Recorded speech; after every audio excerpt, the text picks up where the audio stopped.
वनुकल्लिमु मन काना फिल महदी सबिया। कौम के लोगों ने कहा कि ऐ मरियम क्या मजाक कर रही है, इस दूध पीते बच्चे से हम क्या बात करें, तू जवाब दे, तू माँ है, तू जवाब जब इस बच्चे से क्या बात करे, तू कैसी बेवकूफी की बात कर रही है, तू बच्चे की तरफ क्यों इशारा कर रही है, हम बच्चे से कैसे बात करें। अल्लाह अकबर। जब एक पाक दामन औरत के कैरेक्टर पर दाग लगाने की कोशिश हुई, एक पाकीज़ा औरत के किरदार पर जब लोगों ने धब्बा लगाने की कोशिश की, अल्लाह ने उसके दूध पीते बच्चे को ज़बान दी थी। दूध पीता बच्चा हमारे और आपके सामने थोड़ी बोलता है। दूध पीता बच्चा तो खाली रोता है, भूख लगे तब रोता है, प्यास लगे तब रोता है, पेट में दर्द हो तब रोता है। मगर ईसा बिन मरियम अपनी माँ की गोद में बोलते हैं, क़ाला इन्नी अब्दुल्लाह आतानियल किताब वजअलनी नबिय्या वजअलनी मुबारकन ऐनमा कुन्तु वअवसानी बिस्सलाति वज़्ज़काति मा दुमतु हय्या वबर्रम बिवालिदती वलम यजअलनी जब्बारन शक़िय्या। अल्लाह। ईसा बिन मरियम अपनी माँ की गोद से कहते, ऐ लोगों कान खोल करके सुन लो, मेरी माँ पर कोई इल्जाम मत लगाओ, मेरी माँ के ऊपर कोई गंदा इल्जाम मत लगाओ। आओ मैं बताता हूं मैं कौन हूं।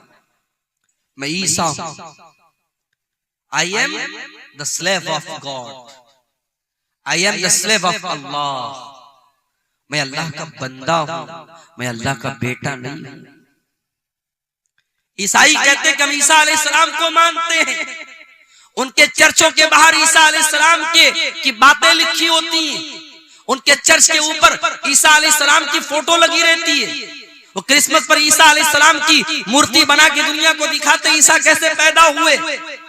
मगर ईसाइयों से जाके जरा पूछो कि ऐ ईसाइयों, तुमसे बड़ा बदनसीब कौन होगा कि जिस पैगंबर से तुम मोहब्बत का दावा करते हो, उस पैगंबर ने दुनिया में जन्म लेने के बाद सबसे पहली बात जो उस नबी की जबान से निकली है तुम उसी पर ईमान नहीं रखते हो। वो नबी कह रहा है मैं अल्लाह का बंदा हूं और तुम कहते हो ईसा अल्लाह के बेटे थे। कितना फर्क है तुम्हारे अकीदे में और ईसा अलैहिस्सलाम की तालीमात में। ईसा अलैहिस्सलाम दुनिया में जन्म लेने के बाद पहली बात ये कह रहे हैं, इन्नी अब्दुल्लाह, मैं अल्लाह का बंदा हूं और ऐ लोगों अल्लाह ने मुझे किताब दी है। अभी मैं माँ की गोद में खेल रहा हूं मगर अल्लाह मुझे किताब देगा जिसका नाम इंजील होगा और अल्लाह ने मुझे नबी भी बना लिया है और मैं बरकत वाला हूं, जहां भी रहूंगा बरकत के साथ रहूंगा। और अल्लाह ने मुझे नमाज का हुक्म दिया है और ज़कात का हुक्म दिया है। जब तक मैं जिंदा रहूंगा नमाज पढ़ता रहूंगा, ज़कात देता रहूंगा। कितने अफसोस की बात है। ईसाई शराब पीता है, ईसाई जिना करता है, ईसाई गलत काम करता है, अपने चर्च में जाता है, वहां चर्च का पादरी कहता है कि तूने शराब पिया है, तूने जिना किया है, तूने मर्डर किया है, कोई बात नहीं, ले उसको शराब पिलाता है। ईसाई का जो पादरी होता है वो शराब पिलाता है और ये कहता है कि तेरे जितने पाप हैं वो अल्लाह के बेटे ने, गॉड के बेटे ने अपने ऊपर ले लिया। गॉड का बेटा सूली पर चढ़ गया और गॉड का बेटा तेरे सारे गुनाहों को अपने सर पे लेके जा चुका है, अब तुझे कोई टेंशन लेने की बात नहीं। अल्लाह, कितना कितना गलत है ये। ईसा इब्ने मरियम दुनिया में आने के बाद कहते हैं नमाज पढ़ने का मुझे हुक्म मिला है, मैं नमाज जब तक जिंदा रहूंगा पढ़ता रहूंगा।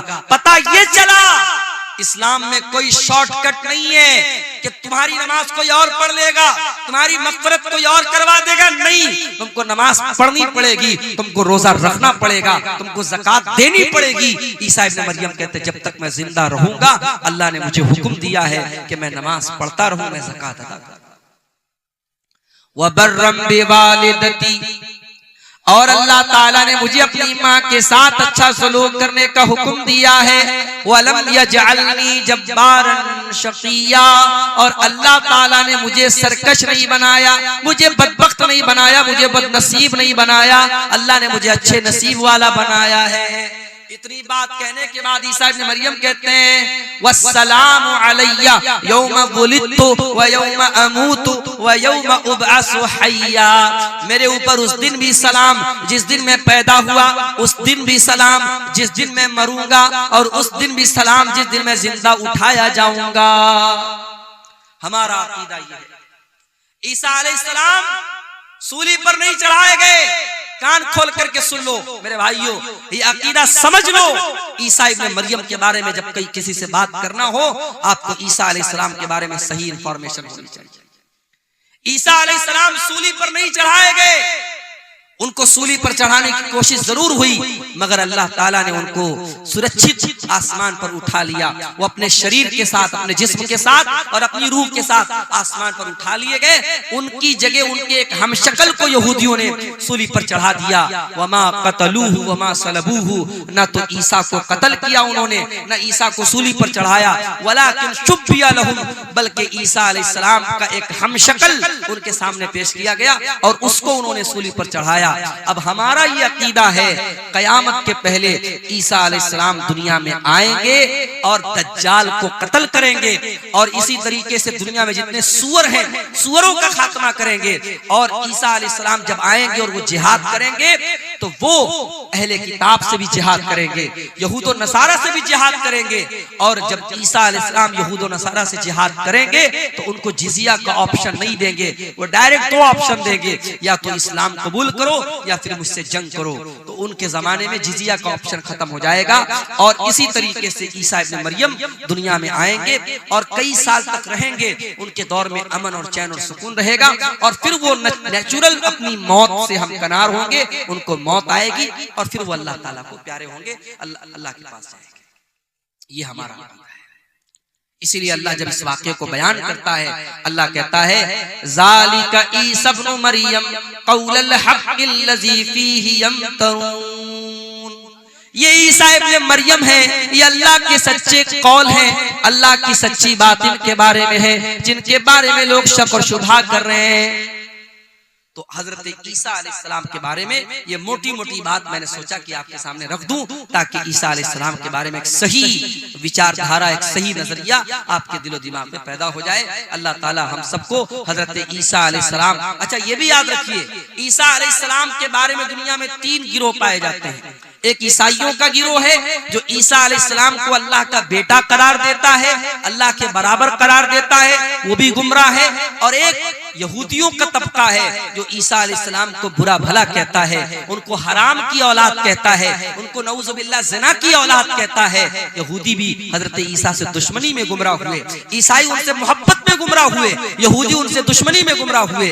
और एक तबका ऐसा है जो ईसा अलैहिस्सलाम पर ईमान भी रखता है, उनको के बारे में ये अकीदा रखता है वो अल्लाह के नबी थे, वो अल्लाह के पैगंबर थे, बगैर बाप के पैदा हुए थे, और अल्लाह ताला ने उनके हाथ पर बहुत सारे मोजज़ात दिखाए थे।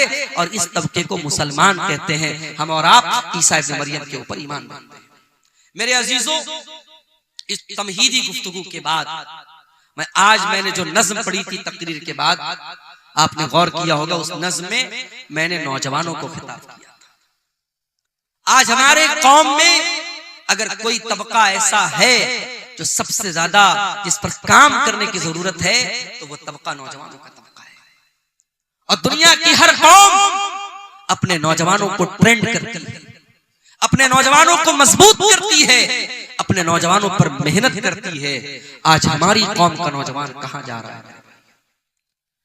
हमारे नबी की सीरत उठा करके देखिए, हमारे नबी के साथ जो सहाबा थे, जो आपके सफ़े अव्वल के सहाबा थे, जिन्होंने आपके साथ पत्थर खाए थे, आपके साथ जंगों में अपने सीने पर तीर और तलवार का जख्म बर्दाश्त किया था। आप गौर कीजिए मेरे प्यारे साथियों, नबी के उन सहाबा में आपको मेजॉरिटी किसकी मिलेगी, उसमें बहुमत किसका मिलेगा? उसमें अक्सरियत नौजवानों की मिलेगी। अब्दुल्ला बिन मसूद कौन है? नौजवान है। मुसअब बिन उमैर कौन है? नौजवान है। हजरत खालिद बिन वलीद कौन है? नौजवान है। उस्मान गनी कौन है? नौजवान है। तलहा कौन है? नौजवान है। जुबैर कौन है? नौजवान है। अली बिन अबी तालिब कौन है? नौजवान है। मेरे नबी के सहाबा में वो सहाबा जो मेरे नबी के बॉडीगार्ड बन करके चला करते थे, जिन्होंने मेरे नबी के साथ हर मुश्किल को बर्दाश्त किया है, उसमें मेरे प्यारे साथियों बढ़ चढ़ करके हिस्सा लेने वाले नौजवान सहाबा। नौजवान आगे थे। और यही वजह है कि कुरान करीम में अल्लाह ताला नौजवानों को हाईलाइट करके बयान करता है। परसों जुमा का दिन आने वाला है, हम और आप जुमा के दिन सूरह कहफ पढ़ते हैं।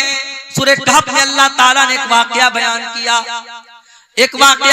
किया कि अल्लाह ताला के कुछ बंदों ने, एक मुशरिक बादशाह के दौर में वो रहते थे, जब बादशाह ने उनको मजबूर किया इस्लाम को छोड़ने के लिए, तौहीद को छोड़ने के लिए, तो उन अल्लाह के बंदों ने अपनी तौहीद को बचाने के लिए, अपने ईमान को बचाने के लिए अपने बाप का महल छोड़ दिया, अपने माँ बाप की हवेली को छोड़ दिया और एक गुफा में, एक पहाड़ के गार में जाकर के सो गए। और 309 साल तक अल्लाह ताला ने उनको जिंदा सही सलामत सुलाए रखा। 309 साल तक वो सोए रहे। अल्लाह ताला जब इस वाक़े को बयान करता है तो अल्लाह ताला एक बात को हाईलाइट करता है। अल्लाह क्या कहता है? इन्नहुम फित्यतुन आमनू बिरब्बिहिम वज़िदनाहुम हुदा। अपने ईमान को बचाने के लिए अपने माँ बाप को छोड़ने वाले, अपने माँ बाप का ऐशो आराम छोड़ने वाले, अपनी हवेलियों को छोड़ करके पहाड़ की गुफा में जाने वाले ये नौजवान थे। अल्लाह ने खास तौर से हाईलाइट करके बयान किया कि ये नौजवान थे। अल्लाह चाहता तो ऐसे ही डायरेक्ट जिक्र कर देता कि चंद लोग थे, मगर अल्लाह ताला ने फित्यतुन का लफ्ज इस्तेमाल किया। इससे ये पता चला कि अल्लाह ताला को नौजवानों का ईमान बहुत पसंद है। आज हमारे कितने नौजवान हैं, उनको जब नमाज के बारे में बोलो, गुनाहों को छोड़ने के बारे में बोलो, उनकी जबान से एक ही लफ्ज निकलता है, मौलाना साहब ये जवानी का दिन है, अभी तो मैं मौज मस्ती कर लेने दो, कल जब जवानी खत्म हो जाएगी तब हम इबादत भी कर लेंगे, रोजा भी रखेंगे, नमाज भी पढ़ेंगे, गुनाहों से भी बचेंगे। ओ मेरे प्यारे नौजवान साथियों, अज़रबैजान से एक फ्लाइट, एक हवाई जहाज उड़ता है, जिस हवाई जहाज के अंदर 72 मुसाफिर सफर कर रहे थे। हवाई जहाज के अंदर आग लग जाती है और हवा के अंदर वो हवाई जहाज जल कर राख हो जाता है और 72 के 72 लोग हवा में जल करके मर जाते हैं। ये भी आज की न्यूज आपको बता रहा हूं। क्या उन 72 लोगों में सारे बूढ़े लोग थे? क्या सारे 70-80 वाले लोग थे? उसमें 20 साल के नौजवान भी थे, उसमें 2 साल का बच्चा भी था, उसमें 25 साल की औरतें भी थी। मेरे प्यारे भाइयों, जब हवाई जहाज के अंदर आग लग जाती है, अंदर का वीडियो वायरल हुआ है, जाकर के इंटरनेट पर देख लेना। फ्लाइट के अंदर जितने लोग हैं वो मालिक को याद कर रहे हैं, वो मौला को याद कर रहे हैं, वो अपने रब को याद कर रहे हैं। हम नहीं जानते कौन सा एक्सीडेंट हमारे साथ हो जाए, हम नहीं जानते कब मौत हमारे सर पर आकर के हमारी मोहलत को खत्म कर दे। मेरे प्यारे साथी, क्या आप इस बात की गारंटी लेके बैठे हैं कि आप बुढ़ापे तक जिंदा रहे? क्यों अपनी जवानी को गलत कामों में गुजारते हैं? मेरे प्यारे साथियों, हमें और आपको डरना चाहिए। याद रखो मेरे प्यारे साथियों, जवानी में जितने जज्बे के साथ आप नमाज पढ़ लेंगे, जवानी में जितनी ताकत के साथ आप हज उम्रा कर लेंगे, जवानी में जितने जोश के साथ आप अल्लाह की राह में पैसा खर्च कर देंगे, अल्लाह के दीन के लिए आप मेहनत कर लेंगे, कल बुढ़ापे में आप नहीं कर पाएंगे। मैंने वहां मक्के में देखा, सफा मरवा के दरमियान सही कर रहे थे हम लोग, कितने बूढ़े लोगों को मैंने देखा, बूढ़ी औरतों को देखा, बेचारी चलते चलते थक गई, हाँफने लगी। कितने मर्दों को मैंने देखा व्हील चेयर पर वो खाने काबा का तवाफ कोई कुर्सी पर लेकर के करा रहा है व्हील चेयर पे। वो इस लायक नहीं है कि वो खाने काबा के करीब जाकर के, अल्लाह के घर के पास जाकर के अपनी बॉडी पर, अपने शरीर पे चल के वो खाने काबा का तवाफ कर सके। जवानी होती है, लोग बोलते हैं हज कर लो, उम्रा कर लो, लोग नहीं करते हैं, लोग टाल देते हैं कि चलो बुढ़ापे में कर लेंगे, लड़की की शादी के बाद कर लेंगे, मकान बनवाने के बाद कर लेंगे। मेरे प्यारे साथियों, इस बात की क्या गारंटी है कि कल लड़की की शादी के बाद आप जिंदा रहोगे या लड़की की शादी तक आप जिंदा रहोगे? अभी परसों बनारस में मैं सफर पे निकल चुका था, एक जगह में सफर में गया हुआ था, बनारस में एक मैयत हो गई हमारे अपने मोहल्ले की, और एक इमाम साहब का इंतकाल हो गया। मेरे ख्याल से 50-60 साल उनकी उम्र थी, बिल्कुल हट्टे कट्टे सेहतमंद थे। फजर की नमाज पढ़ने गए और फजर की नमाज पढ़ करके जब वापस घर पे आए हैं, फालिज का हमला हुआ है, ब्रेन हेमरेज हुआ है और हॉस्पिटल ले जाते जाते उन्होंने दम तोड़ दिया। इस तरीके की अचानक मौतें यकीन कीजिए हर हफ्ते हमारे सामने आती हैं, हर महीने हमारे सामने आती हैं। लेकिन हम बड़े गाफिल लोग हैं।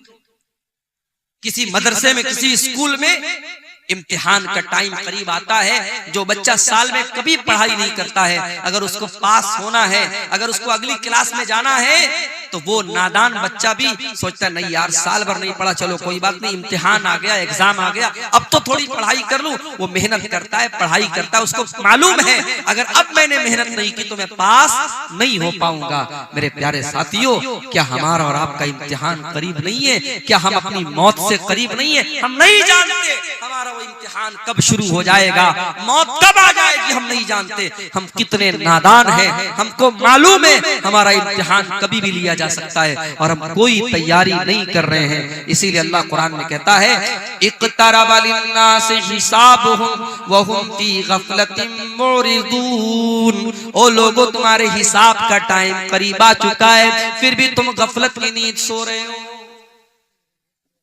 याद रखो मेरे भाइयों, 70 साल की उम्र में आप नमाजी बन भी जाएंगे, लेकिन 20 साल की उम्र में जो सजदा आप करेंगे, अल्लाह ताला को ये सजदा जितना महबूब है, 70 साल वाला सजदा अल्लाह को उतना महबूब नहीं। 70 साल में कोई सुधर गया, 60 साल में कोई नेक बन गया, हम उसका मजाक नहीं उड़ा रहे, हम उस पर तंज नहीं कर रहे। कोई 60 साल की उम्र में अगर नमाज पढ़ रहा है बहुत अच्छी बात है, लेकिन तौबा करने का, अल्लाह की तरफ पलटने का, अल्लाह के दीन की तरफ आने का बेहतरीन टाइम जवानी का टाइम है। मेरे प्यारे साथियों, अपनी जवानी में तौबा करो, अपनी जवानी में अल्लाह के प्यारे नबी फरमाते हैं ला तज़ूलु क़दमा इब्ने आदम मिन इंद रब्बिही यौमल क़ियामा। क़यामत के दिन इंसान अपनी जगह से हिल नहीं पाएगा जब तक वो 5 सवालों का जवाब न दे दे। इन 5 सवालों का जवाब अब्दुल गफ्फार साहब को भी देना पड़ेगा, इन 5 सवालों का जवाब हुसैन सलफी साहब को भी देना पड़ेगा, हमारे नाज़िम इजलास साहब को भी देना पड़ेगा, उस्मान मुखिया साहब को भी देना पड़ेगा, पढ़े लिखे को भी देना पड़ेगा, अनपढ़ को भी देना पड़ेगा, दौलतमंद को भी देना पड़ेगा, गरीब को भी देना पड़ेगा, सीमांचल के लोगों को भी देना पड़ेगा, नॉर्थ इंडिया के लोगों को, साउथ इंडिया के लोगों को, सारे बंदों को, सारे इंसानों को देना पड़ेगा। ला तज़ूलु क़दमा इब्ने आदम, जो आदम का बेटा है, जो इंसान है, जो मर्द है, जो औरत है, हर इंसान को और मर्द औरत को इन 5 सवालों का जवाब देना है। अल्लाह, दुनिया का कौन सा एग्जामिनर है जो एग्जाम के पहले आपको पेपर आउट कर दे? पेपर आउट हो जाए तो एग्जाम कैंसिल हो जाता है। उस मालिक का करम देखो, उस रब्बुल आलमीन की रहमत देखो, उसने कयामत के दिन का पर्चा आउट कर दिया। जा मेरे बंदे, तू तैयारी कर, 5 सवाल का जवाब सबको देना, हिल नहीं सकते। पहला सवाल होगा अनुम्रिही फीमा अफना। ऐ इंसान, तूने अपनी जिंदगी को कहां गुजारा? जब तक तू बच्चा था, ना बालिग था, ना समझ था, तेरे गुनाह नहीं लिखे जाते थे, तेरी गलतियां नहीं लिखी जाती थी। जब तू 12-13 साल का हो गया, लड़की को पीरियड आने लगा, लड़के को दाढ़ी मूछ के बाल आने लगे, ज़ेरे नाप बाल आने लगे, लड़का बालिग हो गया, लड़की बालिग हो गई। अब बालिग होने के बाद से लेकर के अपनी मौत तक, चाहे तू 50 साल तक जिंदा रहा, 60 साल तक जिंदा रहा, 70 साल तक जिंदा रहा, जितनी तुझको जिंदगी मिली मेरे बंदे, तूने बालिग होने के बाद से लेके अपने आखिरी दिन तक तूने क्या क्या किया? चल पूरी जिंदगी का हिसाब दे। अल्लाह, 50 साल में, 60 साल में, बालिग होने के बाद से लेकर, बचपन का हिसाब नहीं लिया जाएगा। बचपन में जब इंसान ना समझे उसका अल्लाह के हिसाब नहीं होगा। उसके बाद से लेकर के मरने के दिन तक का हिसाब अल्लाह। अन उम्रिही फीमा, कहां गुजारा तूने जिंदगी, चल हिसाब दे। ये पहला सवाल होगा कयामत के दिन के पेपर पर। दूसरा सवाल वान शबाबिही फीमा अबला। ऐ मेरे बंदे, तू 70 साल दुनिया में रह के आया था, तेरे 40 साल के बाद की जिंदगी तो बड़ी अच्छी गुजरी। मस्जिद का मुतवल्ली भी बन गया, मदरसे का नाजिम भी बन गया, हाजी साहब भी बन गया, फजर की नमाज में लाठी लेके पहुंचने लगा, कोई गलत काम नहीं करता था, दिन रात अल्लाह अल्लाह करता था, बहुत अच्छी बात है। लेकिन ऐ मेरे बंदे, तू 20 साल से लेकर के 40 साल तक कैसा था? तेरी जवानी कहां गुजरी? तेरी जिंदगी का सबसे खतरनाक पीरियड कहां गुजरा? कहीं ऐसा तो नहीं तू शराब पिया करता था, कहीं ऐसा तो नहीं तू ज़िना किया करता था, कहीं ऐसा तो नहीं तू गंदी मूवीज देखा करता था, कहीं ऐसा तो नहीं तू नाजायज लड़कियों के साथ चैटिंग किया करता था, कहीं ऐसा तो नहीं तू होटलों में नाच गाना देखने जाता था। वअन शबाबिही फीमा बला, मेरे बंदे तू अपनी जवानी का हिसाब दे, तूने कहां गुजारा उसको? गौर कीजिए मेरे भाई, सारी जिंदगी का हिसाब अलग होगा और जवानी का हिसाब अलग। तीसरा सवाल, वअन मालिही मिन ऐन इक्तसबहू, तूने माल कहां से कमाया? क्रिप्टो से कमाया, ड्रीम 11 से कमाया, मेटा ओजोन से कमाया, ऑनलाइन हराम एप्स के जरिए कमाया, सट्टा बाजार के जरिए कमाया, जुआ खेल करके कमाया, क्रिकेट पर सट्टा लगा करके कमाया, कैसे कमाया? ये बड़ा मसला हमारे नौजवानों का है। बेरोजगारी बढ़ रही है तो हमारा नौजवान ऑनलाइन जितने जुआ वाले और सट्टा वाले ऐप्स हैं, हमारा नौजवान बड़ी आसानी से उनके चंगुल में फंस जाता है। बेरोजगारी है, कोई काम नहीं है, नौजवान सोचते चलो यार अच्छा है, बैठे बिठाए पैसा आ जाए, मेहनत नहीं करना चाहता, कारोबार नहीं करना चाहता। मेरे भाइयों, आज मुसलमान अगर बिजनेस में पीछे है तो अपनी करतूत से पीछे। वल्लाह हमने गुजरात में देखा, मैं गुजरात में अहमदाबाद में गया, नडियाड में गया, सूरत में गया, मुसलमान अपने बच्चों को नौकरी नहीं करवाते। व्यापारी का बेटा व्यापारी, मारवाड़ी का बेटा मारवाड़ी, मुसलमान वहां अपने बच्चे को व्यापारी बनाता है, चाहे वो छोटी सी दुकान खोल के बैठा है मगर कारोबार कर रहा है, उसका माइंड कारोबारी है। आज इस मुल्क में हमें और आपको अगर अपने वजूद को बचाना है, हमें बिजनेस और कारोबार में भी आगे बढ़ना है। और मैं ये बात इसलिए कर रहा हूं क्योंकि अगर हमने अपने आप को बिजनेस में आगे नहीं बढ़ाया, आगे आने वाले दिनों में बड़ी कठिनाइयां आएंगी। इन मदरसों, इन मस्जिदों और हमारे दीन की बुनियादों पर जो दिन रात हमले हो रहे हैं, इन हमलों से अपना डिफेंस करने के लिए भी हमें पैसे की जरूरत पड़ेगी। आज हम जानते हैं सुप्रीम कोर्ट और हाई कोर्ट में वकीलों की फीस कितनी महंगी होती है। अभी हमारे उत्तर प्रदेश में मदरसों का केस चल रहा था, हाई कोर्ट का फैसला आ गया कि सारे मदरसे जो है गलत है, बंद कर दिया जाए, और 10,000 से ज्यादा जो टीचर थे उनकी नौकरी खतरे में पड़ गई। तो वहां मदरसों की जो एसोसिएशन है उसने इस मामले को सुप्रीम कोर्ट में उठाया और सुप्रीम कोर्ट में बड़ी महंगी वहां के वकीलों की एक सुनवाई की जो फीस होती थी 50-50 लाख रुपए होती थी, वो फीस उन्होंने पेमेंट किया और उसके बाद केस को लड़ा और जज साहब के सामने पूरे मामले को रखा और अल्हम्दुलिल्लाह सुप्रीम कोर्ट का जजमेंट आ गया कि नहीं, इतने सैकड़ों सालों से ये मदरसे चल रहे हैं, इन मदरसों को बंद नहीं किया जा सकता। सुप्रीम कोर्ट ने जजमेंट दे दिया, फैसला दे दिया। मेरे प्यारे साथियों, आज अगर कोई बेकसूर है और उसके खिलाफ कोई केस हो गया है, केस को लड़ने के लिए भी पैसे की जरूरत है, मस्जिदों को बनाने के लिए पैसे की जरूरत है, कब्रिस्तान और वक्फ की जमीन को बचाने के लिए आपको फंड की जरूरत पड़ेगी। और फंड कहां से आएगा? जब आप बिजनेस में आगे नहीं बढ़ेंगे, जब कारोबार में आगे नहीं बढ़ेंगे। इसलिए हराम तरीके मत अपनाओ। कयामत के दिन तीसरा सवाल किया जाएगा, तुमने माल कहां से कमाया। चौथा सवाल, वफीमान फकहू, तुमने माल कहां पर खर्च किया था। हैप्पी न्यू ईयर मनाने के लिए किसी होटल का टिकट तो नहीं खरीदा था, नए साल के जश्न के मौके पर शराब में तो नहीं लुटाया था, सर्दी के मौसम में किसी पिकनिक स्पॉट पे जाके दोस्तों के साथ रंगरलियां मनाने तो नहीं चला गया था। आजकल लोग कश्मीर बहुत जा रहे हैं, हमारे इंस्टाग्राम पर मैंने देखा बड़ी रील्स आ रही हैं, लोग कश्मीर में जा रहे हैं, मियां बीवी जा रहे हैं और वहां जाके जो है बर्फ के ऊपर दिल बना रहे हैं कि साहब हम अपनी बीवी से बड़ी मोहब्बत करते हैं। अरे बीवी से मोहब्बत करते हो तो वहां कश्मीर में जाके बर्फ बनाने से थोड़ी साबित होगा। बीवी का हक अदा करो, बीवी का ख्याल रखो। कश्मीर जाने के लिए लोगों के पास ठंडा नहीं है और अपने घर में लेटे हैं और अस्सलातु खैरुम मिनन नौम की आवाज आ रही है, तो ये सर्दी में रजाई के अंदर दुबक करके लेटा हुआ है और फजर में नहीं जाता है। पूछो क्यों नहीं जाता है? कहते मौलवी साहब बड़ा ठंडा है, बहुत ठंडा है, बहुत सर्दी है। अपने बिस्तर को छोड़ करके तू 10 कदम दूर मस्जिद में नहीं जा सकता, तेरे लिए बहुत ठंडा है। और इसी दिसंबर के कड़कड़ाते हुए सर्दी और ठंडे में कश्मीर चला जाता है दोस्तों के साथ, और मनाली और कुल्लू चला जाता है अपनी फैमिली के साथ।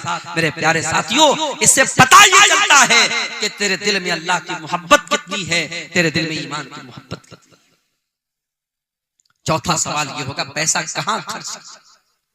ये मत सोचो पैसा हमारे बाप का है, पैसा हमने कमाया है, हमारी मर्जी हम जहां चाहे खर्च करें। नहीं, पैसा कहां से आया इसका भी हिसाब देना पड़ेगा। पैसा कहां खर्च किया इसका भी हिसाब देना पड़ेगा। ये जो हराम जगहों पर पैसा लुटाते हो, हिसाब देना पड़ेगा।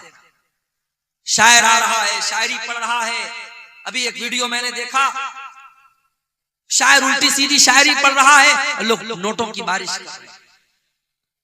कई जगहों पर अहले हदीसों के जलसों में, प्रोग्रामों में शुअरा जो पढ़ रहे हैं, शायरी पढ़, उन पर नोट बरसाए जा रहे हैं। माफ कीजिएगा, ये मुनासिब तरीका नहीं है। ठीक है, आप शायर को हौसला अफजाई के तौर पे कोई रकम देते, उस पर एतराज नहीं है, मगर नोटों की बारिश करना, नोट बरसाना, एक एक नोट इस तरीके से उसके ऊपर लुटाना, ये गलत तरीका है, ये हराम तरीका है। यूं उत्तर प्रदेश के अंदर एक शादी में मुसलमान लड़के ने अपनी बारात के मौके पर, अपनी शादी के मौके पर 20 लाख रुपया हवा में लहरा दिया। 20 लाख रुपया नोटों की गड्डी को हवा में लहरा दिया कि साहब मैं बहुत खुश हूं आज मेरी शादी। मेरठ के अंदर, उत्तर प्रदेश में मेरठ एक जगह है, मेरठ में मुसलमान की शादी हुई और लड़के को ससुराल से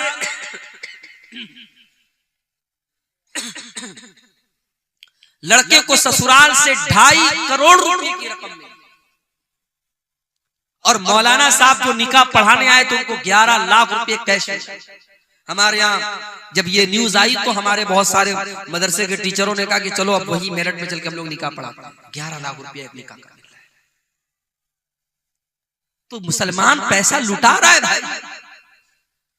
आज जाके देख ले, जितने खाने पीने की दुकानें हैं वहां गैर मुस्लिमों की भीड़ आपको नहीं मिलेगी, मुसलमानों की। ये कबाब की दुकानें, ये बिरयानी की दुकानें, ये चटर पटर सामानों की दुकानें कौन मिलेगा? मुसलमान मिलेगा। अभी मैं कटिहार स्टेशन के बाहर देखा, कोई चाय वाला था, चाय की दुकान पे वो चाय बेच रहा है, हांडी वाली चाय, बड़ी मशहूर चाय भाई। उसकी चाय पीने ज्यादा नौजवान मुसलमान जा रहे हैं और चाय भी पी रहे, साथ में सिगरेट का धुआं भी उड़ा रहे हैं। दौलत अल्लाह की बहुत बड़ी नेमत है। इस दौलत का हिसाब देना पड़ेगा आपको। कहां खर्च किया आपने, कहां से आई ये दौलत, अल्लाह को हिसाब देना पड़ेगा। 5वां सवाल किया जाएगा, व माज़ा अमिल फीमा अलिमा, तूने जो इल्म हासिल किया, हर साल तेरे मदरसे का जलसा होता था, तू परिवार के साथ जलसे में जाता था, औरत भी जाती थी, मर्द भी जाता था। कभी बनारस से कोई आलिम आया, कभी दिल्ली से आया, कभी कलकत्ता से आया, कभी इटावा से आया। तूने उलमा के बयानात को सुना, व माज़ा अमिल फीमा अलिमा, तूने उस इल्म के ऊपर अमल कितना किया? अमल कुछ नहीं किया, अमल कुछ नहीं किया। पिछले साल भी जो बेनमाजी, इस साल भी बेनमाजी। पिछले साल भी जो सूद खाता था, इस साल भी सूद खा रहा है। पिछले साल जो जुआ खेलता था, इस साल भी जुआ खेल रहा है। पिछले साल जो ज़िना में मुलव्विस था, इस साल भी ज़िना में मुलव्विस है। मेरे प्यारे साथियों, अगर इतनी तकरीरों और जलसों के बावजूद अगर हम अमल नहीं करते हैं, माफ कीजिए, ये एनर्जी, ये पैसा, ये सरमाया, ये कैपिटल जो लग रहा है इन जलसों पर, इन तकरीरों में, सब बर्बाद न हो जाए, कहीं कयामत के दिन हमारे लिए मुसीबत न बन जाए। क्योंकि अल्लाह पूछेगा, व माज़ा अमिल फीमा अलिमा, तूने जो इल्म हासिल किया उस इल्म के ऊपर तूने अमल किया। मई जून का महीना आता है, हमसे गर्मी बर्दाश्त नहीं होती। जिसके घर में अल्लाह ताला ने ताकत दी वो एसी लगवाता है, जिसके घर में इस्तेताअत एसी की नहीं वो कूलर लगवाता है, जिसके घर में कूलर नहीं कम से कम पंखा चल रहा है। हमसे गर्मी बर्दाश्त नहीं होती, हम ट्रेन का सफर करते हैं, हम कोशिश करते हैं एसी में सफर करें, गर्मी के मौसम में हम स्लीपर में सफर नहीं कर सकते। मेरे प्यारे साथियों, कभी आपने सोचा और गौर किया कि कब्र की उस 2 गज जमीन के अंदर जब आप जाएंगे, वहां कौन आपको एसी देगा, वहां कौन आपको कूलर देगा, वहां कौन आपको पंखा देगा? अल्लाह के नबी फरमाते हैं, अगर मरने वाले का अमल ठीक नहीं है, उसका अकीदा ठीक नहीं है, उसकी कब्र को उसके ऊपर तंग कर दिया जाएगा, उसकी कब्र को टाइट कर दिया जाएगा, इतना टाइट कर दिया जाएगा